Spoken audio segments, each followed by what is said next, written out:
أعوذ بالله السميع العليم من الشيطان اللعين الرجيم بسم الله الرحمن الرحيم الحمد لله المعروف من غير رؤية والخالق من غير ربية الذي لم يزل قائما ولا أرض ذات مهاد ولا خلق ذو اعتماد والصلاة والسلام والتحية والإكرام على نبي الرحمة وخازن المغفرة وقائد الخير والبركة ومنقذ العباد من الهلكة سيدنا ومولانا أبي القاسم محمد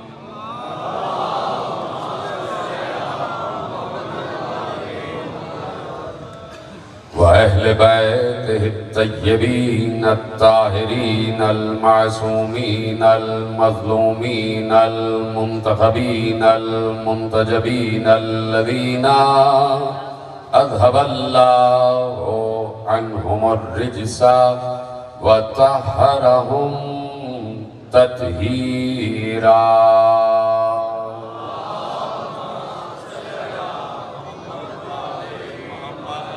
أما بعد فقد قال الله سبحانه وتعالى في محكم كتابه المجيد وفرقانه الحميد وقوله الحق بسم الله الرحمن الرحيم الذين آمنوا وتطمئن قلوبهم بذكر الله ألا بذكر الله تطمئن القلوب. صلوات پڑھیں محمد.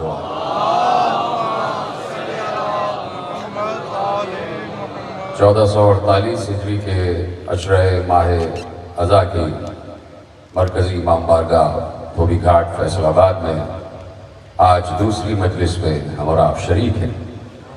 مجالس کا عنوان ذکر اہل بیت ہی ذکر اللہ ہے اور اس عنوان کے تحت کل پہلی منزل سے گزرے اور آج دوسری منزل میں شامل ہے. اور یہی وہ منازل ہیں کہ جن منزلوں سے گزر کر ہم اپنے درجات بھی بڑھاتے ہیں اور اس طریقے سے خدا کی بارگاہ میں شکر ادا کرتے ہیں کہ اس نے ہم پر پہلا احسان تو یہ کیا کہ اس نے ہمیں مخلوقات میں آدمی بنایا. دوسرا احسان یہ کیا کہ آدمیوں میں انسان بنایا اور پھر احسان یہ کیا کہ انسانوں میں مسلمان بنایا اور پھر احسان یہ کیا کہ مسلمانوں میں علی کا چاہنے والا بنایا. تو یہ اس کے احسانات ہیں جو پے در پے وہ اپنی مخلوقات کی طرف مسلسل بھیجتا رہتا ہے, مسلسل اپنی مخلوقات پر احسان کرتا رہتا ہے. اور یہ احسان بھی وہ دیکھ کر کرتا ہے کہ کس میں کتنا ظرف ہے, جس میں جتنا ظرف ہوتا ہے اس کو اسی قدر اس کے خزانوں سے فیضیاب کیا جاتا ہے. اس لیے کہ میں اسی منبر پر اسی منزل پر عرض کر چکا کہ محبت علی بھی اللہ کے خزانوں میں سے ایک خزانہ ہے. جیسے اللہ سے رزق مانگتے ہو, جیسے اللہ سے اولاد مانگتے ہو, جیسے اللہ سے شفا مانگتے ہو, ویسے ہی اللہ سے محبت علی بھی مانگو.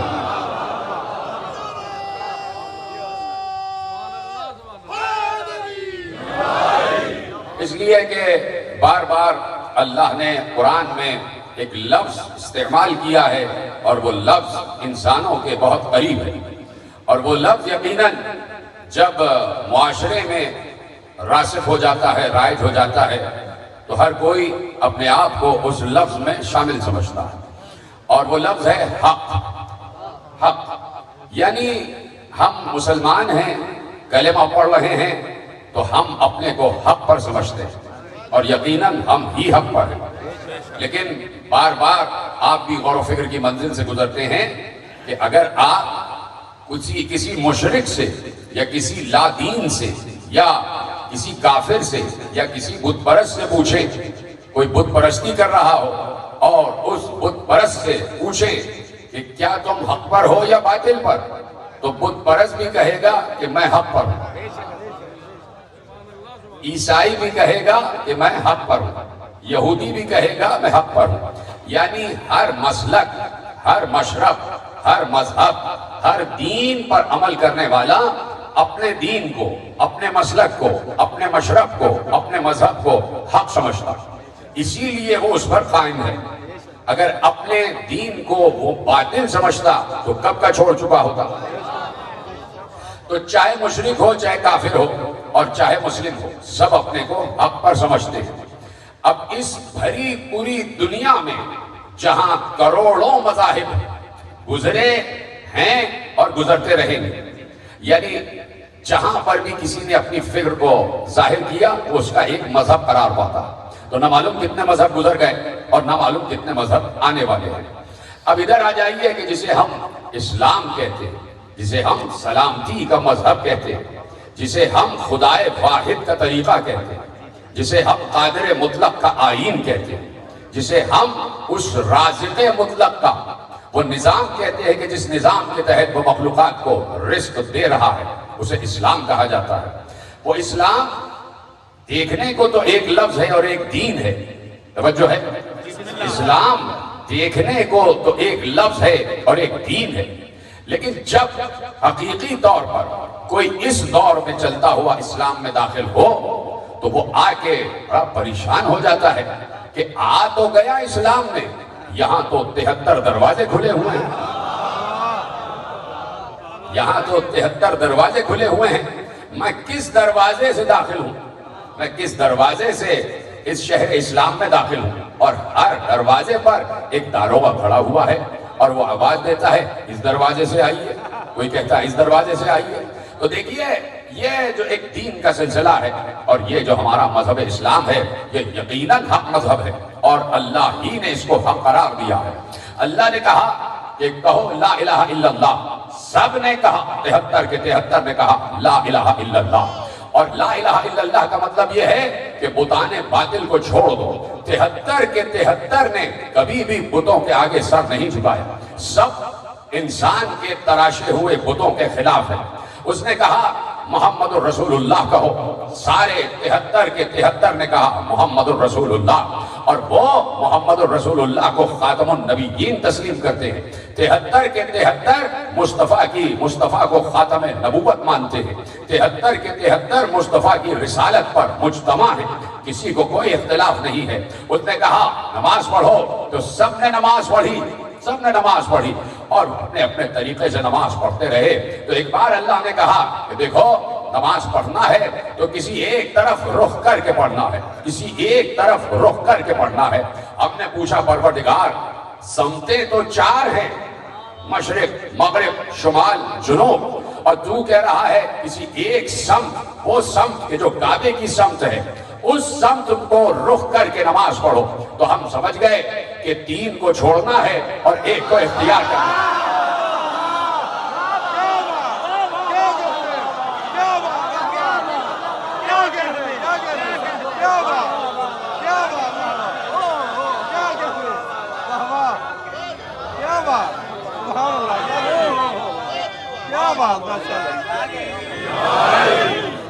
ہم سمجھ گئے کہ 3 سمتوں کو چھوڑنا ہے اور ایک سمت کو اختیار کرنا ہے۔ پروردگار تو قرآن میں کہہ چکا وَلِلَّهِ الْمَشْرِقُ وَالْمَغْرِبُ فَأَيْنَمَا تُوَلُّوا فَثَمَّ وَجْهُ اللَّهِ چاہے مشرق کی طرف رخ کرو چاہے مغرب کی طرف رخ کرو تمہیں ہر جگہ اللہ نظر آئے گا. تو پھر تو یہ کیوں کہہ رہا ہے کہ ایک سمت تمہارا رخ ہونا چاہیے؟ آواز آئی کہ کعبے کی طرف رخ ہونا چاہیے. پروردگار کعبے ہی کی طرف رخ کیوں ہونا چاہیے؟ کہا اس لیے کہ یہ میرا گھر ہے. ہم نے کہا پروردگار تو تو لامکان ہے، پھر تیرا گھر کیسا، پھر تیرا گھر کیسا؟ آواز آئی یہاں ہم نے علی کو اتارا ہی اس لیے ہے تاکہ تمہیں کعبے کی عظمت کا اندازہ ہو جائے. تو سب متفق ہو گئے کہ سب نے نمازوں کا رخ کعبے کی طرف کر لیا. اب 73 میں 73 جتنے ہیں کہ جتنے ہیں سب کا رخ کعبے کی طرف ہے. ان 73 میں سے کوئی ایسا نہیں ہے کہ کوئی بیت المقدس کی طرف رخ کر کے نماز پڑھ رہا ہو یا کوئی یمن میں جو کعبہ بنا ہے اس کی طرف رخ کر کے نماز پڑھ رہا ہو. نہیں، سب کے سب کا رخ ایک طرف ہے اور وہ طرف ہے کعبہ. اللہ نے کہا روزہ رکھو تو 73 کے 73 نے 30 دن یا 29 دن روزے رکھے. اللہ نے کہا حج کرو تو 73 کے 73 نے حج کیا. وہ علیحدہ بات ہے کہ فقہی مسائل سامنے آ گئے. کچھ طواف نساء کر رہے ہیں اور کچھ طواف نساء نہیں کر رہے. وہ ایک فقہی مسئلہ ہے اور جن کے ہاتھ بلند ہو رہے ہیں وہ سمجھ گئے کہ میں کیا کہنا چاہتا ہوں. ایک بار اللہ نے کہا زکوٰۃ دو، 73 کے 73 نے زکوٰۃ دی. کسی کو زکوٰۃ پر اختلاف نہیں ہے، کسی کو زکوٰۃ پر اختلاف نہیں ہے. نصاب زکوٰۃ میں تو اختلاف ہے لیکن ایتاء زکوٰۃ میں کوئی اختلاف نہیں ہے. اللہ نے کہا جہاد کرو تو 73 کے 73 جہاد کے حق میں رہے. 73 کے 73 جہاد کے حق میں رہے. اللہ نے کہا امر بالمعروف کرو تو 73 نے امر بالمعروف کیا. اللہ نے کہا نہیں عن المنکر کرو تو 73 کے 73 نے نہیں عن المنکر کیا. یہ کیا بات ہو گئی کہ وہ آیا اور اس نے 73 دروازے دیکھے اور 73 دروازے دیکھے اور دیکھنے کے بعد داروغان کو سنا. سب نے کہا اس دروازے سے آؤ، اس دروازے سے آؤ، اس دروازے سے آؤ. اس نے 73 کے 73 دروازوں پہ کھڑے ہوئے داروغائے فقہ سے پوچھا کہ تمہارا مذہب، تمہارا مذہب، تمہارا مذہب. سب کا مذہب یکساں، سب کے مذہب میں نماز، سب کے مذہب میں کعبہ، سب کے مذہب میں قبلہ، سب کے مذہب میں قرآن، سب کے مذہب میں لا الہ الا اللہ، سب کے مذہب میں محمد رسول اللہ، سب کے مذہب میں نماز، سب کے مذہب میں روزہ، سب کے مذہب میں زکوٰۃ، سب کے مذہب میں جہاد، سب کے مذہب میں حج، سب کے مذہب میں امر، سب کے مذہب میں نہیں، سب کے مذہب میں فلاح و بہبود، سب کے مذہب میں حقوق اللہ، سب کے مذہب میں حقوق العباد. سب برابر، سب برابر.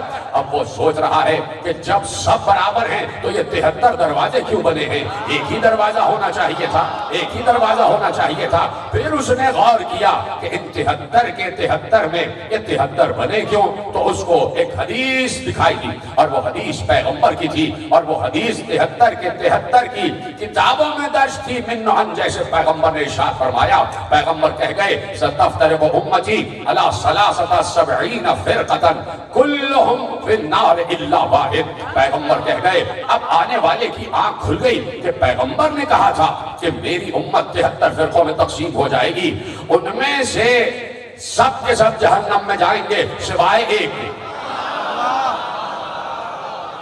اس کی آنکھیں کھل گئی پیغمبر کی حدیث پڑھ کے. اس لیے کہ مستدرک الگ صحیحین میں بھی لکھا ہے اور مسلم میں بھی لکھا ہے، بخاری میں بھی لکھا ہے، کافی میں بھی لکھا ہے اور تمام کتابوں میں لکھا ہے کہ پیغمبر نے کہہ دیا میری امت 73 فرقوں میں تقسیم ہو جائے گی، سب کے سب جہنم میں جائیں گے سوائے ایک کے. اب اس کو ذرا سی ایک کرن نظر آئی. اس نے کہا میں دیکھوں تو کہ وہ ایک کون سا ہے.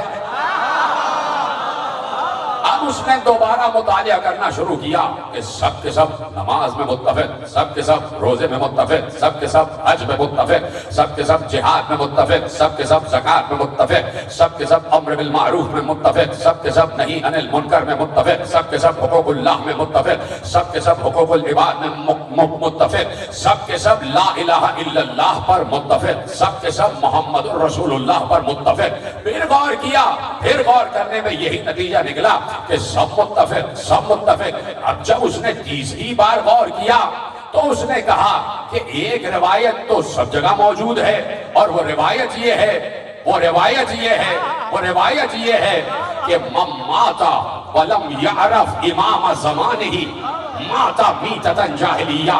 جو مر جائے اس عالم میں کہ اپنے وقت کے امام کو نہ پہچانتا ہو وہ جاہلیت کی موت مر گئے.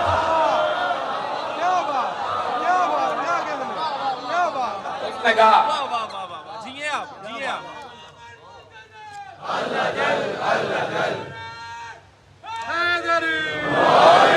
اس نے کہا کہ یہ ایک ایسی بات ہے کہ جو ذرا سا امید کی کرن نظر آ رہی ہے کہ اب دیکھنا یہ ہے کہ امامت کا نظریہ کہاں پر ہے، دیکھنا یہ ہے کہ امامت کا نظریہ کہاں پر ہے۔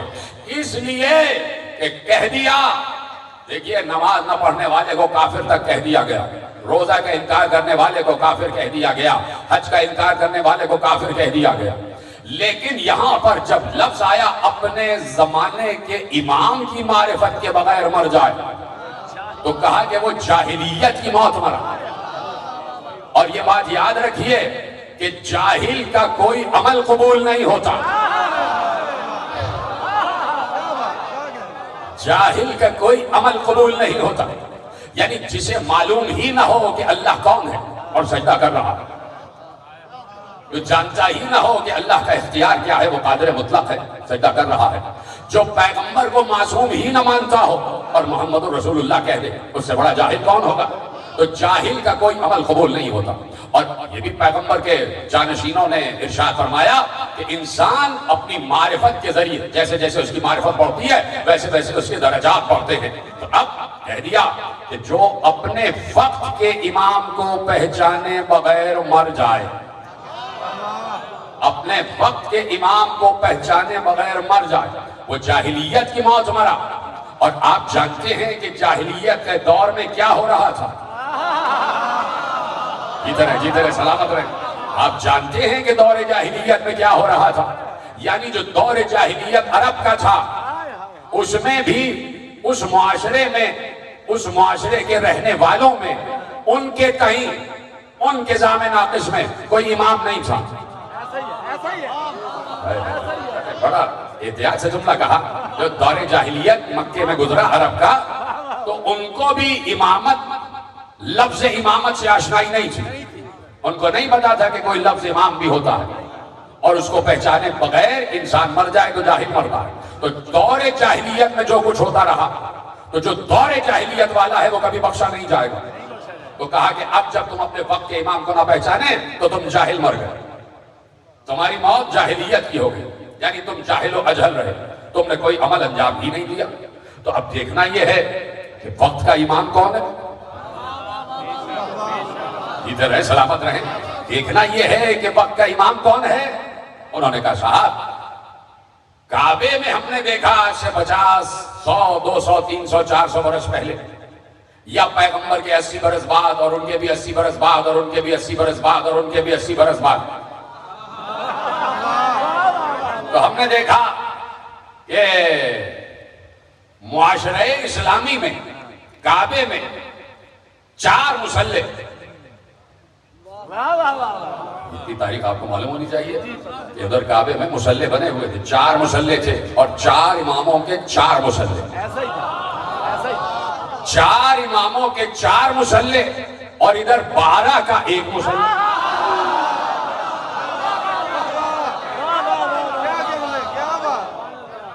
وہ 4 انسانوں کے بنائے ہوئے، یہ 12 اس کے بنائے ہوئے، وہ 4 غیر معصوم، یہ 12 معصوم۔ توجہ فرما رہے ہیں، توجہ فرما رہے ہیں۔ تو اب کہیں نہ کہیں دیکھنا ہے کہ جو لفظ امام ہے وہ کہاں منطبق ہو رہا ہے، اور کہاں سے دلیل آپ کے حوالے کروں، کہاں سے دلیل آپ کے حوالے کروں۔ گفتگو میں نے شروع کی کہ اللہ نے ایک لفظ قرآن میں رکھا، اور وہ لفظ ہے حق، وہ لفظ ہے حق۔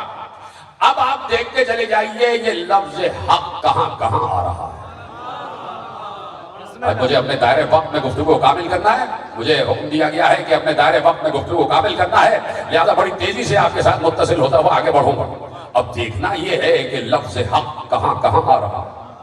پہلی بار تو جب آ گیا کہ جب پیغمبر نے بت توڑے، اور پیغمبر کہتے جاتے تھے جاء الحق وزہق الباطل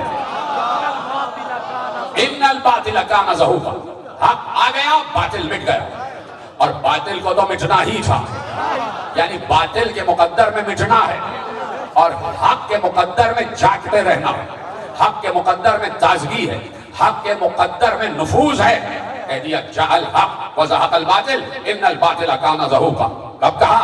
جب وہ توڑ رہے تھے، پیغمبر کے ہاتھ میں عصا ہے اور اس عصا سے وہ عصا بتوں کی گردن میں ڈال ڈال کر کھینچ رہے تھے، اور کھینچتے کھینچتے کہہ رہے تھے جاء الحق وزہق الباطل، جاء الحق وزہق الباطل، حق آ گیا باطل چلا گیا، حق آ گیا باطل چلا گیا۔ بھائی بات تب سمجھ میں آئی کہ باطل چلا گیا، باطل گیا یعنی بت نکل گئے، باطل چلا گیا یعنی کعبے سے بت نکل گئے۔ اب یہ تو تلاش کرو کہ کعبے میں حق آیا کب؟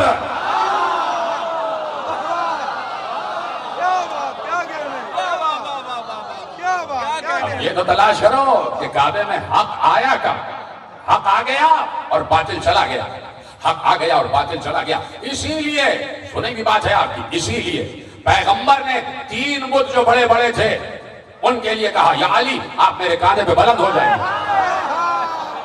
آپ میرے کاندھے پہ بلند ہو جائیے۔ کیوں؟ میرے ہاتھ وہاں تک نہیں پہنچ رہے۔ نہیں، پیغمبر بتانا چاہتے تھے کہ جیسے حضرت ابراہیم کے لیے جب ابراہیم کعبے کی دیواریں بلند کر رہے تھے تو اللہ نے کہا اس پتھر پہ کھڑے ہو جاؤ، اور پتھر خود بخود بلند ہوتا گیا اور ابراہیم اس کے اوپر بلند ہوتے گئے اور کعبے کی دیواریں بلند کر دی۔ تو کیا پیغمبر کے لیے کوئی پتھر نہیں آ سکتا تھا؟ اور پیغمبر اس پتھر پہ بلند ہوتے جاتے اور کعبے میں رکھے ہوئے 3 بڑے بتوں کی گردن اتار دیتے۔ نہیں، یہ انتظام قدرت تھا۔ قدرت چاہتی تھی کہ زبان سے سن رہے ہو کہ جاء الحق، اب ذرا پیغمبر کے کاندھے پہ حق کو دیکھ بھی لو۔ مبینین آخری آدمی تک نعرہ حیدری، حیدری، حیدری۔ اب ذرا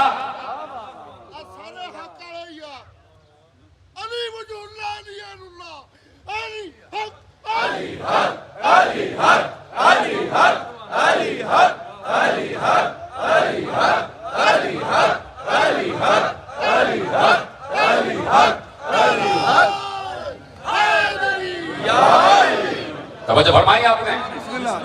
وقت میرے پاس قبلہ مختصر ہے، پھر معذرت چاہتا ہوں کہ کہہ دیا کہ ہم نے زبان سے کہہ دیا حق آ گیا، تو اب ذرا دیکھ بھی تو لو کہ حق آتا ہے تو کیسے آتا ہے، کس شان سے آتا ہے، کہاں بلند ہو کے آتا ہے، کس کے کاندھے پہ بلند ہو کے آتا ہے۔ وہی حق جب بدر میں آ جائے تو آدھا لشکر آدھے مارے اور وہ اکیلا آدھے مارے۔ وہی حق جب بہت میں آ جائے تو سب کی تلواریں ٹوٹیں تو پیغمبر لکڑی کو تلوار بنا کے دے، اور جب اس کی تلوار ٹوٹے تو آسمان سے ذوالفقار نازل ہو جائے۔ دیکھتے چلے جاؤ کہ جب خندق میں آ جائے تو سامنے کوئی بھی گستاخی کرے، ادھر سے حق باہر جائے اور اس کی گردن اتار کر لے آئے، اور ادھر سے پیغمبر کو کہنا پڑے یہ کل ایمان جا رہا ہے۔ خیبر میں آ جائے تو تینوں کے سر اتار دے، مرحب انتر حارث، تینوں کے سر اتار دے، جہاں جہاں آ جائے تو اپنے آپ کو وجود حق منوائے اور عجیب طریقے سے منوائے۔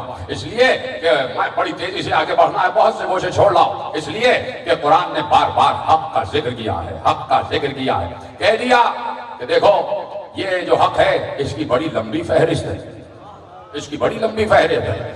جب آپ قبر میں اتارے جاتا ہے کوئی تو اس کو حق کی فہرست گنوائی جاتی ہے، حق کی فہرست گنوائی جاتی ہے۔ اے جانے والے سن، یہ جو قبر میں جانا ہے یہ حق ہے، یہ جو سوال پوچھے جائیں گے منکر نکیر کا آنا حق ہے، مبشر و بشیر کا آنا حق ہے، صراط حق ہے، جنت حق ہے، جہنم حق ہے، یہ ساری حق کی فہرست ہے۔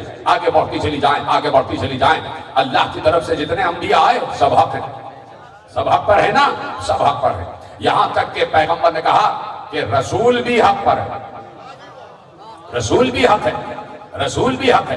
یہاں تک کہ سورہ حج میں اللہ نے کہا اللہ بھی حق ہے، ذالک بأن اللہ هو الحق، اللہ بھی حق ہے، رسول بھی حق ہے۔ جنت، جہنم، لوح، قلم، عرش، کرسی، تمام انبیاء سب کے سب حق ہیں، سب کے سب حق ہیں۔ سب حق ہے، سن رہے ہیں نا بچپن سے. اب ایک بار اللہ نے دنیا کو ہٹا کے محشر کا منظر دکھایا، محشر کا منظر دکھایا، اور سورہ سبا میں ارشاد ہوا کہ وَلَا تَنْفَعُ الشَّفَاعَةُ عِنْدَهُ إِلَّا لِمَنْ أَذِنَ لَهُ، کہ اس دن کسی کی شفاعت کام نہیں آئے گی، اس کے نزدیک کوئی شفاعت نہیں کر سکتا، ہاں مگر وہ کر سکتا ہے جسے وہ خود اجازت دے. کسی کی شفاعت کام نہیں آئے گی. لا تنفع الشفاعت عنده الا لمن اذن له، اللہ جس کو اذن دے وہی شفاعت کر سکتا. یہاں پہ اللہ نے نہیں کہا کہ صرف میں شفاعت کروں گا. تو اب پہلی بات تو یہ ہے کہ تلاش کیا جائے کہ اللہ کا اذن ہے کس کے پاس، اللہ نے کس کو اذن دیا ہوا ہے کہ وہ شفاعت کرے، وہ شفاعت کرے. تو پہلی بات تو یہ ہے کہ انسان تلاش کرے کہ اذن شفاعت کس کے پاس ہے. یہ ہم موقع دے رہے ہیں کہ آپ تلاش کرتے جائیں کہ اذن شفاعت کس کے پاس ہے. اب اللہ نے ارشاد فرمایا، کیا کہا؟ لا تنفع الشفاعت عنده الا لمن اذن له، اور پھر اس کے بعد محشر کا منظر بیان کیا. اور وہ منظر کیا ہے؟ حتی اذا فزع عن قلوبہم، یہاں تک کہ اہل محشر کے دل سے جو خوف تھا وہ کم ہوگا. قالو، سب کے سب کہیں گے، ماذا قال ربکم، سب آپس میں ایک دوسرے سے کہیں گے اللہ نے کیا کہا. جیتے رہے جیتے رہے. پھر سن لے منظر، اللہ کہہ رہا ہے اس دن. اب آیتوں کا اتصال دیکھیے کہ موضوع کیا ہے، توجہ ہے آپ کی، اتصال دیکھیے موضوع کیا ہے. کہ اب دونوں موضوع دیکھیے. ایک تو بات یہ ہے کہ اللہ کہہ رہا ہے محشر میں شفاعت صرف اس کی کام آئے گی جس کے پاس اللہ کی اجازت ہے. اس کے فوراً بعد منظر دکھاتا ہے اہل محشر کھڑے ہوں گے، ان کے دل میں کوئی خوف ہوگا، اور وہ خوف کم ہوگا. کس بات سے کم ہوگا؟ اس بات سے کہ کوئی بات اللہ کہے گا. جب اللہ وہ بات کہے گا تو اہل محشر کے دلوں سے خوف کم ہو جائے گا. جب خوف کم ہو جائے گا تو اہل محشر ایک دوسرے سے پوچھیں گے اللہ نے کہا کیا. خدا کے لیے قرآن قرآن، اور جیسی میں بات کامل ہو رہی ہے، اللہ نے کہا کیا. تو سنیں گے قرآن کیا کہہ رہا ہے. جیسے ہی آپس میں پوچھیں گے ماذا قال ربکم، تمہارے رب نے کہا کیا، تو ایک دوسرے کو جواب دیں گے قال الحق، قال الحق، اللہ نے کہا حق. ماذا قال ربکم، تمہارے رب نے کیا کہا. سب کہیں گے اس نے کہا حق.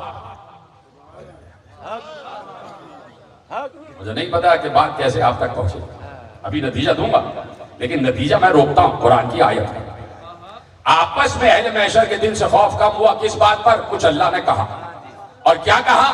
اللہ نے کہا حق. یعنی جو بھی کہا حق، اللہ نے کہا حق. میں کہاں سے تلاش کروں؟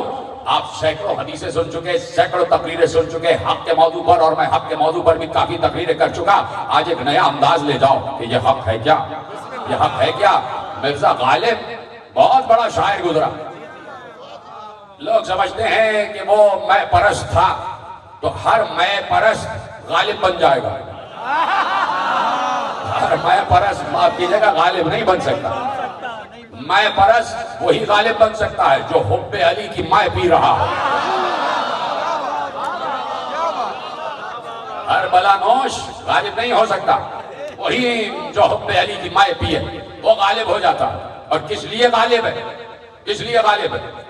ہمارے یہاں کے ایک شاعر گزرے جوش ملی آبادی، وہ بھی میں پرست تھے، میں پرست تھے. انہوں نے ایک نظم لکھ دی مسدس میں، ذاکرین حسین سے خطاب، اور ایک نظم لکھی سوگواران حسین سے خطاب. سوگوار یعنی عزاداروں سے کہا کب تک بیٹھے رہو گے، ہوں ہاں رو راں کرتے رہو گے، روتے رہو گے، روتے رہو، کب تک روتے رہو گے، نکلو میدان عمل میں آؤ. اور خود بیٹھے گھر میں، دوسروں سے کہہ رہے ہیں باہر آؤ. اور ایک اور انہوں نے نظم لکھی کہ ذاکران حسین سے خطاب. تو انہوں نے کہا کہ بھائی یہ جتنے ذاکر ہیں یہ سب تاجران خون حسین ہیں.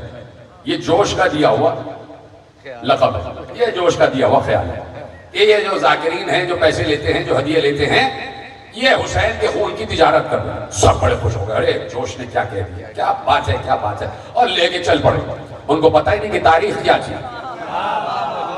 وہ اصل میں مسئلہ یہ تھا کہ جس عہد میں جوش ملی آبادی تھے لکھنؤ میں، تو اس عہد میں خطابت کا عروج شروع ہوا. پہلے مجلسوں میں میر انیس مرزا دبیر کے مرثیے پڑھے جاتے تھے، اسی کے مرثیے. اب اس کے بعد خطابت شروع ہوئی جسے آپ نثری خطابت، تحقیقی خطابت کہتے ہیں. اس میں ایک خطیب تھے مولانا صفت حسن صاحب جو خطابت کے بانی ہیں. تو لوگ انہیں ہدیہ دیا کرتے تھے اور اپنی طرف سے بہت زیادہ ہدیہ دیتے تھے. جوش صاحب کو ہدیہ ہی نہیں ملتا تھا، ان کو کوئی بلاتا نہیں تھا، ان کو کوئی ہدیہ نہیں دیتا تھا. انہوں نے اس حسد میں ایک نظم لکھ دی اور اس خطیب کے خلاف نظم لکھ دی کہ بھائی یہ تو حسین کے خون کی تجارت کر رہا ہے. تو اب یہ چل پڑا بھائی، ایک فیشن چل پڑا، تاجران خون حسین، تاجران خون حسین. اچھا جوش کی یہ نظم تو آپ نے مان لی، جوش کی اور بھی نظمیں تو پڑھو. جوش نے کہا شیطان کے لیے کہتے ہیں جوش کہ شیطان، اب مجھے دو مصرے شروع کے یاد نہیں آ رہے، کہ ہر ایک حال دغا دیتا ہے، شیطان ہر ایک حال دغا دیتا ہے اور بجھا دیتا ہے. اب دو مصرے سنیں گے آگے، یہ بھی جوش ہے، یہ بھی مانو. اب جو میں پڑھ رہا ہوں یہ بھی جوش ہے. تو جوش نے کہا کر سکتے نہیں گناہ جو احمق ان کو، شیطان کے لیے کہہ رہے شیطان کیا کرتا ہے، کہا کر سکتے نہیں گناہ جو احمق ان کو بے روح نمازوں میں لگا دیتا.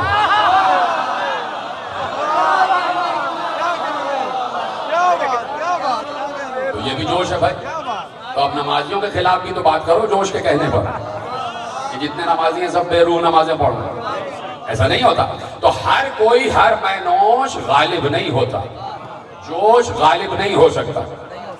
غالب کی آپ فارسی غزلیں پڑھیں، غالب کی فارسی غزل کے ہر مقطع میں اس نے مقطع میں علی کا ذکر کیا. فارسی غزل کے ہر مقطع میں اس نے مدح علی کی ہے. یہ ہے غالب. تو غالب کہتا صبح سرمستانہ پیر خانتا راو در زدم، او سخن سر کرد از حق من دمس حیدر زدم. شیخ حیران. اب دیکھیے یہ غالب ہے، غالب. باقی کے دو مصرے آپ کے کام کے نہیں ہیں، انہی دو مصروں پہ رک جائیے. یہ غالب ہے اور غالب کو بھی صبح اٹھنے کا بڑا شوق تھا. صبح اٹھتے تھے. کہتے ہیں صبح سرمستانہ پیر خانتا راو در زدم. کہا بڑی سہانی صبح تھی، بڑی سرمستانی صبح تھی. میں خانقاہ میں پہنچا، ایک پیر کی خانقاہ میں پہنچا. جو ہے میں ایک پیر کی خانقاہ میں پہنچا، باہر کھڑا ہو گیا. میں نے آواز دی، دستک دی یا جو کچھ بھی دیا. پیرے صبح سرمستانہ پیر خانقاہ راو در زدم. وہاں پہنچ گیا، دستک دی. اندر سے پیر نے کیا کہا، او سخن سر کرد از حق من دمس حیدر زدم. جو سمجھ جائیں تو میرا سلام ہے. کہا میں خانقاہ، پیر کی خانقاہ میں پہنچ گیا، دروازے پہ دستک دی. اس نے اندر سے، دیکھیے جب آپ کسی کے دروازے پہ جاتے ہیں دستک دیتے ہیں، اندر سے پوچھتا ہے کون، آپ باہر سے کہتے ہیں میں ہوں زید. یہ ہوتا ہے نا، آپ نے دستک دی، اندر سے کسی نے پوچھا کون ہے، باہر سے آنے والا آواز دیتا ہے میں ہوں زید. یہ جواب ہوتا ہے. غالب کہتے ہیں میں خانقاہ میں پہنچا، پیر اندر بیٹھا ہوا تھا. میں نے دستک دی، اس نے اندر سے آواز دی حق. میں نے باہر سے کہا حیدر.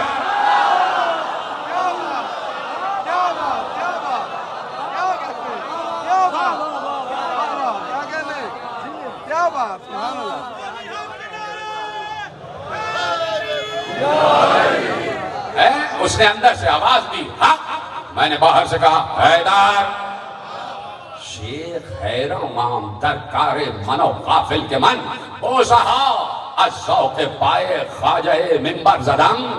میرے رونگٹے کھڑے ہوتے ہیں. دیکھیے کہتے ہیں کہ جیسے ہی اس پیر نے کہا حق، میں نے باہر سے کہا حیدر حیدر. اب وہ پیر حیران ہو گیا کہ میں نے یہ کیا جواب دیا. وہ حیرانی میں اپنے آپ میں گم تھا کہ میں آگے بڑھا اور میں نے اس منبر کے پائے چومنا شروع کر دیے جس منبر پر علی کے قدم آئے تھے.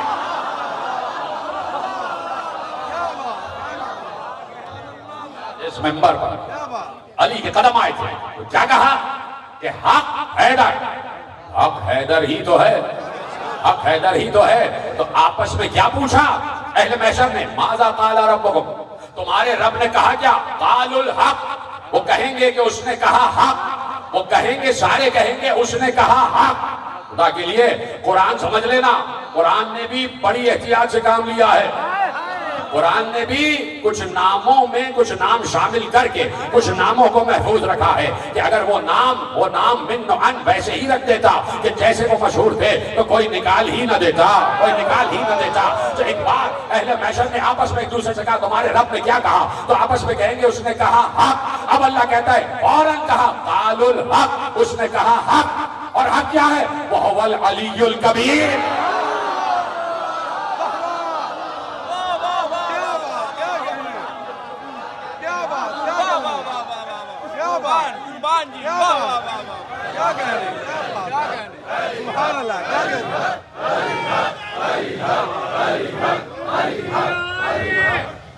توجہ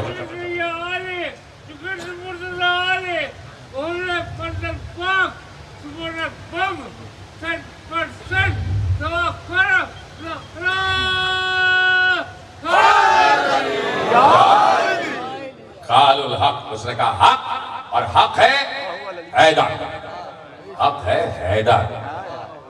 کہہ دیا نا حق ہے حیدر، بات ختم ہو گئی۔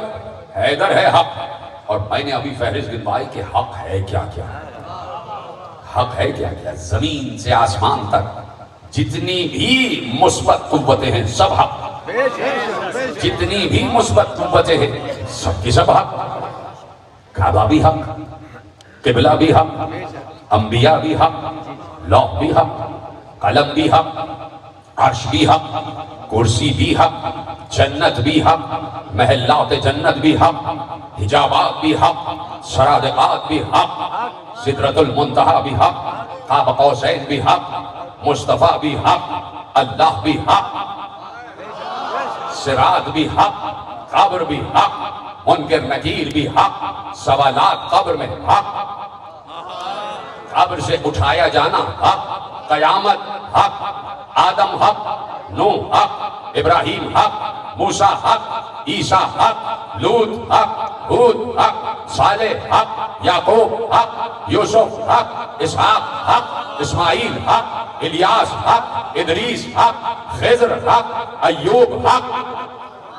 اور جب سب گنوا دیا پیغمبر نے کہ یہ حق، تب پیغمبر نے جھوم کر کہا حق علی کے پیچھے ہے۔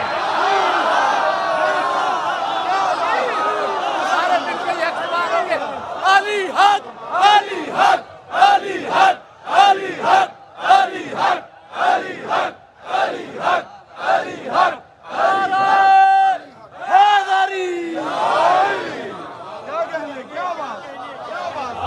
علی کے پیچھے جدھر جدھر علی مڑے ادھر ادھر حق کو موڑتا چلا جا، ادھر ادھر حق کو موڑتا چلا جا، ادھر ادھر حق کو موڑتا چلا جا۔ اب سمجھ میں آیا کہ جدھر جدھر علی مڑے ادھر ادھر حق کو موڑتا جا۔ اب پتا چلا کہ بیت المقدس سے قبلہ کعبے کی طرف کیوں مڑا۔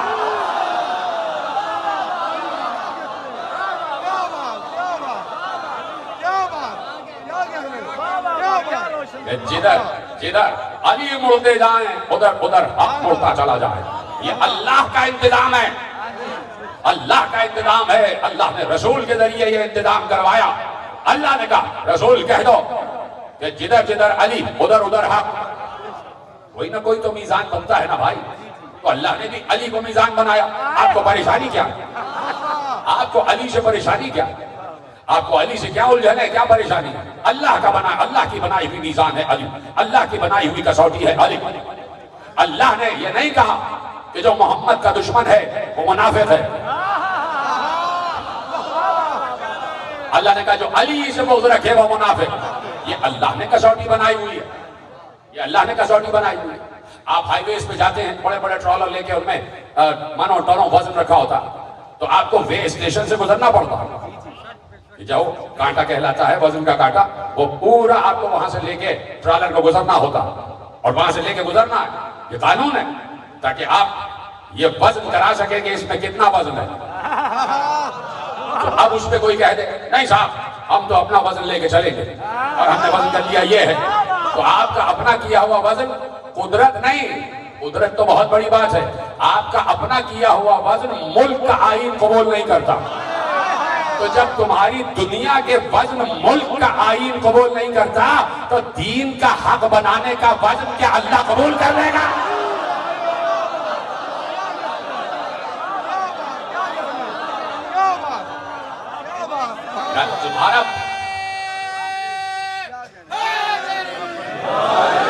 تمہارا بنایا ہوا وزن حق اللہ قبول کر لے گا؟ اللہ نے کہا ہم نے علی کو حق کی میزان بنایا، علی ہے حق کی میزان، اور اس کسوٹی پر جو پورا اترے وہ ہماری نگاہ میں کھڑا ہے، ہماری نگاہ میں کھڑا ہے. تو آج دروازہ کھلا ہوا ہے، حسین ابن علی کا دروازہ کھلا ہوا. حسین کس کا بیٹا؟ علی یہ حق کا بیٹا، حق والے علی کا بیٹا. حسین کس کا بیٹا؟ فاتح بدر کا بیٹا. حسین کس کا بیٹا؟ فاتح احد کا بیٹا، فاتح حنین کا بیٹا، فاتح خندق کا بیٹا، فاتح خیبر کا بیٹا، فاتح ذات سلاسل کا بیٹا، فاتح بیر العلم کا بیٹا. حسین کس کا بیٹا؟ دوش رسول پر بلند ہو جانے والے کا بیٹا. حسین کس کا بیٹا؟ رسول کے وسیع کا بیٹا، خود بھی وسیع باپ بھی وسیع، خود بھی ولی بابا بھی ولی، یعنی ولی ابن ولی. حسین علی کی وراثت لے کے کربلا میں آئے، وراثت علی لے کے کربلا میں آئے. حسین مجسم اپنے دور کے علی تھے، حسین مجسم اپنے دور کے علی، اور حسین تو حسین تھے ہی. لاؤ ایسی کوئی قربانی لاؤ کہ جو حسین کی قربانی کے ہم وزن ہو جائے. وہاں تو ابراہیم بھی کھڑے نہ رہ سکے. کہہ دیا ابراہیم تم نے خواب سچ کر دکھایا، قد صدقت الرؤیا، ابراہیم تم نے خواب سچ کر دکھایا. بس ٹھیک ہے ہم اسے ذبح عظیم میں بدلیں گے. مفسرین نے لکھا کہ شاید یہ بات ہو کہ ابراہیم نے آنکھوں پہ پٹی باندھی تھی کہ میں بیٹے کو ذبح ہوتے ہوئے دیکھ نہیں سکتا. بیٹے نے کہا میرے ہاتھ باندھ دیجئے، اپنی آنکھوں پہ پٹی باندھ دیجئے. اور شاید اس لیے کہ وہ چاہتا تھا کہ میری محبت میں کوئی اتنا ڈوبا ہوا ہو کہ ایسا آ جائے کہ اس کی نگاہ میں صرف میں ہوں، چاہے اس کے سامنے اس کا کڑیہ جوان بیٹا کیوں نہ ہو. وہ آنکھوں پہ پٹی نہ باندھے اور اسی کھلی ہوئی آنکھوں سے علی اکبر کے جگر سے برچی کا پھل کھینچے. اجرکم اللہ. حسین پہنچے، کعبے میں پہنچے، 28 رجب کو چلے، مکے میں داخل ہو گئے. 5 دن بعد 3 شعبان یا 4 شعبان کو حسین مکے میں داخل ہوئے. 28 رجب کو چلے تو 3 یا 4 شعبان کو مکے میں آ گئے. رہے شعبان، رمضان، شوال، ذوالقعدہ، مسلسل حسین مکے میں رہے. مکے میں حسین نے خطبات دیے، بہت سے لوگ آ کے ملتے تھے. عبداللہ ابن زبیر اور بہت سے صحابہ آ کر ملتے تھے حسین ابن علی سے، قصب فیض کرتے تھے. حج کا موقع آیا، حسین حدود حرم میں داخل ہوئے. جتنے حاجی تھے سب آگے بڑھ کے حسین کا استقبال کرنے لگے. فرزند رسول آ گیا، رسول اللہ کا بیٹا آ گیا. سب نے قدم بوسی کی، سب نے دست بوسی کی. اکثر لوگ کبھی حسین کے دائیں طرف دیکھتے تھے، کبھی بائیں طرف، کبھی پیچھے کی طرف. حسین نے کہا کیا دیکھتے ہو؟ کہا فرزند رسول 25 حج آپ باپ ادا کر چکے. ہر دفعہ آپ اپنے ساتھ مدینے سے قربانی کے جانور لے کے آتے، قربانی کے گوشت لے کے آتے. آج کوئی قربانی کا گوشت نظر نہیں آ رہا، کیا اس بار قربانی کا ارادہ نہیں ہے؟ حسین نے کہا اس بار بھی قربانی کا ارادہ ہے، لیکن اس بار حسین کی قربانی یہ ہے، علی اکبر، یا قاسم، یا اون محمد، یا عباس، یہ جوانان بنی ہاشم. اس بار حسین یہ قربانی دے گا. حسین قربان گاہ میں آ گیا اور اس قربان گاہ کا نام کربلا. کربلا بڑی امید لے کے بہت سے لوگ حسین کے ساتھ ساتھ چل رہے تھے، لیکن حسین بار بار بتاتے جاتے تھے ہم حصول اقتدار کے لیے نہیں جا رہے، ہم گردن کٹانے جا رہے ہیں. اس لیے کہ ہمارا گلا کٹے، ہمارا خون بہے، تب لوگوں کو معلوم ہوگا کہ اسلام حق ہے اور اللہ ہے. اللہ سے محبت کا اظہار بہت ضروری ہے عملی طور پر، اور حسین نے اس اظہار کو مکمل کیا، عجیب طریقے سے مکمل کیا، ایسے مکمل کیا کہ حسین کو خط پہ خط آ رہے تھے، خط پر خط آ رہے تھے۔ اور میرے نوجوان دوست اس جملے کو محفوظ کریں، خطوط میں بار بار یہ لکھا جا رہا تھا، اے حسین ابن علی، ہم چاہتے ہیں کہ آپ کوفے آئیے، اس لیے کہ ہمارا کوئی امام نہیں ہے، ہمارا کوئی امام نہیں، ہم چاہتے ہیں کہ آپ کوفے آئیے۔ تو جن کا کوئی امام نہیں وہ نہیں ہو سکتے کہ جو امامت کے قائل ہیں، اس لیے کہ ان کا امام تو حسین تھا ہی۔ اس کا مطلب ہے کہ جنہوں نے بلایا وہ کسی اور مسلک سے تعلق رکھتے تھے، وہ کسی اور مذہب سے تعلق رکھتے تھے کہ آپ آئیں تو ہم آپ کی امامت کو تسلیم کریں۔ حسین نے یہ جاننے کے لیے کہ کیا حالات ہیں کوفے کے، کربلا کی ابتدا کی، اور وہ ابتدا ایسے کی کہ کہا بھائی مسلم، آپ ذرا کربلا، آپ ذرا کوفے جائیں اور حالات کا مشاہدہ کریں اور مجھے وہاں سے بتائیں کہ حالات کیا ہیں، حالات کیا ہیں۔ یہ حسین نے اس طریقے سے باتیں آگے بڑھائیں اور کربلا کا آغاز کیا۔ لیکن جب حسین آج یعنی 2 محرم کو کربلا میں داخل ہوئے، آج حسین کربلا میں داخل ہوئے، یہ ہے دن 2 محرم کا کہ جب حسین سرزمین کربلا میں داخل ہوئے، اور داخل ہوئے تو جیسے ہی اس حد میں داخل ہوئے کہ جو حد زمین کربلا کہلاتی ہے، حسین کی سواری آگے نہیں بڑھتی، آگے بڑھنے سے انکار کرتی ہے۔ حسین نے دوسرا گھوڑا، تیسرا گھوڑا، بار بار گھوڑے بدلتے گئے، کوئی سواری بھی آگے نہ بڑھی۔ تو ایک بار حسین نے اتر کے مٹی کو اپنے ہاتھ میں لیا، مٹی کو سونگھا، سونگنے کے بعد مٹی کو زمین پر ڈال کر کہا انا للہ و انا الیہ راجعون۔ ابھی یہ کہا ہی تھا کہ جبرائیل نازل ہوئے اور کہا اے رسول اللہ کے بیٹے، اللہ نے آپ کو تحفہ درود و سلام بھیجا ہے، اور اللہ یہ کہہ رہا ہے کہ حسین سے کہہ دو کہ حسین وعدہ گاہ آ گئی، جس جگہ کا وعدہ تھا وہ جگہ آ گئی۔ حسین نے سر جھکا کے کہا جبرائیل جاؤ اللہ کو میری طرف سے سلام پیش کرو، اور اللہ سے میری طرف سے ادب سے کہنا کہ حسین کو یاد ہے کہ یہی وعدہ گاہ ہے، لیکن اللہ سے کہہ دینا کہ یا اللہ وعدہ 10 محرم کا تھا، حسین 8 دن پہلے آ چکا ہے، حسین 8 دن پہلے آ چکا ہے۔ حسین کربلا کی زمین میں داخل ہو گئے، 8 دن پہلے آ چکے، کہا عباس یہی ہمارے رہنے کی جگہ ہے، یہی ہمیں قیامت تک رہنا ہے، یہی ہمارے خیمے لگا دو، یہی ہمارے خیمے لگائے جائیں گے، اور یہی ہمارے مرقد بھی بنیں گے، یہی ہماری تربتیں بھی بنیں گی۔ حسین کے گھوڑے بٹھا دیے گئے، اونٹ بٹھا دیے گئے، کہا بھیا عباس آپ بتائیے کہاں پر خیمہ لگایا جائے، کہاں پر خیمہ گاہ بنایا جائے۔ حضرت عباس نے ایک بار پوری زمین کا مشاہدہ کیا، کہا مولا یہ فرات کی نہر ہے، وہ نہر دریائے فرات سے کٹ کے آ رہی تھی، اور اس نہر کو نہر القمہ کہا جاتا ہے، کہا یہ نہر القمہ ہے، اس کے کنارے ہم چاہتے ہیں کہ خیمہ گاہ بن جائے، خیمے لگ جائیں۔ سنیں گے آپ، امام حسین نے مسکرا کر کہا ہاں عباس تم شیر ہو نا، تو شیروں کو دریا کی ترائی بہت پسند ہوتی ہے، شیروں کو نہر کا کنارہ بہت اچھا لگتا ہے۔ عباس نے خیمے لگا دیے، خیمہ گاہ تیار ہو گئے، یہی رہنا ہے، قیامت تک یہی رہنا ہے۔